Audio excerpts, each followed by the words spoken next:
En este tema vamos a hablar un poquito más en detalle sobre el arte conceptual. El arte conceptual implica un apoyo muy importante para la creación del resto del arte del juego, en concreto del arte que de manera definitiva va a formar parte del videojuego. La importancia del arte conceptual es la misma independientemente de si la tecnología usada para el arte definitivo es 2D o 3D. La principal función del arte conceptual es ayudar a pasar de la idea a la imagen de una manera rápida. Normalmente, las ideas y sugerencias para poder crear el arte definitivo se generan en la parte de diseño de juego.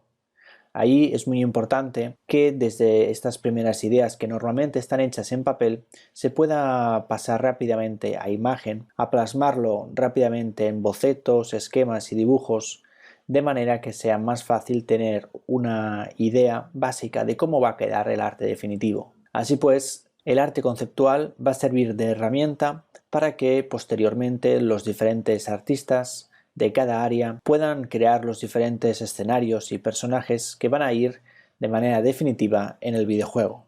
Dentro del arte conceptual podemos analizarlo enfatizando dos dimensiones básicas, una dimensión más conceptual y una dimensión más artística. Empezamos por la conceptual, destacando la capacidad del arte conceptual para transmitir ciertas características que se quieran señalar de aquello que queremos representar. Básicamente lo que estamos haciendo es plasmando ideas y sensaciones para que el espectador o la persona que vaya a usar este arte conceptual posteriormente pueda tener rápidamente y de manera clara cuáles son los conceptos claves y más importantes que hay que conseguir representar con el arte definitivo. Así pues, es importante jugar sobre todo con el encuadre, la iluminación y el tipo de detalle que se muestra en cada pieza de arte conceptual. Aquí, por ejemplo, podemos ver un ejemplo del videojuego Last of Us, en el que ya vemos una imagen que es muy representativa de lo que va a transmitir el juego. Esta idea de una sociedad postapocalíptica en que gran parte del escenario está bastante destrozado y conviven elementos de naturaleza con los elementos más icónicos de la tecnología y de la urbanización de los humanos.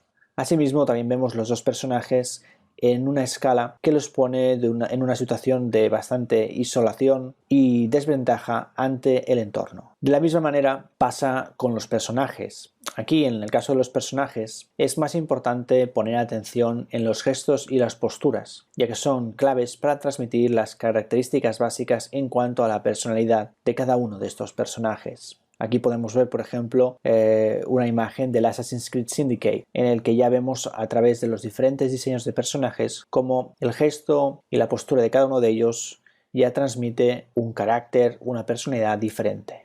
También podemos analizar el arte conceptual en una dimensión más artística. De entrada, el formato del arte conceptual tradicionalmente siempre ha sido en papel o en un formato 2D, basado en la ilustración y el dibujo, que se puede hacer perfectamente en papel o también en formato más digital. Asimismo, también se está extendiendo el uso de programas de creación 3D, sobre todo de escultura digital, para crear arte conceptual directamente en 3D. A pesar del uso de tecnologías diferentes, al final la función del arte es la misma. También dentro de la dimensión artística hay que destacar que el uso del estilo artístico en el arte conceptual debe ir de la mano de la dirección de arte del videojuego. Así pues, la línea y el trazo utilizado, el estilo de color, etc., tiene que encajar con lo que después se va a ver en el videojuego definitivo. Aquí podemos ver una imagen que sirve de ejemplo del videojuego Child of Light. En este caso, este videojuego tiene una estética bastante cartoon y su arte conceptual ya muestra un poco este tipo de estética, este tipo de estilo artístico. Por otra parte, existen otros estilos artísticos que requieren un nivel de detalle diferente. En este caso, en el ejemplo que vemos del Killzone Shadowfall, podemos ver cómo este personaje tiene mucho más detalle alrededor de todo su vestuario y de todos los objetos que lleva encima. De esta manera, el nivel de detalle también es clave para definir exactamente el estilo de arte que se quiere aplicar. A medida que se va trabajando sobre el arte conceptual, los diferentes niveles de detalle se crean por etapas.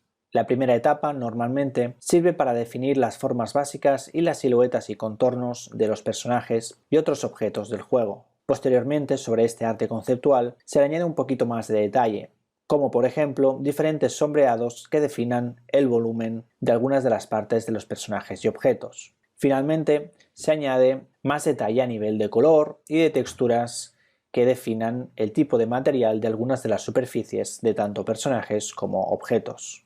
Podemos ver estas diferentes etapas de cómo se va creando el detalle en esta imagen ejemplo del videojuego Heroes of Newerth.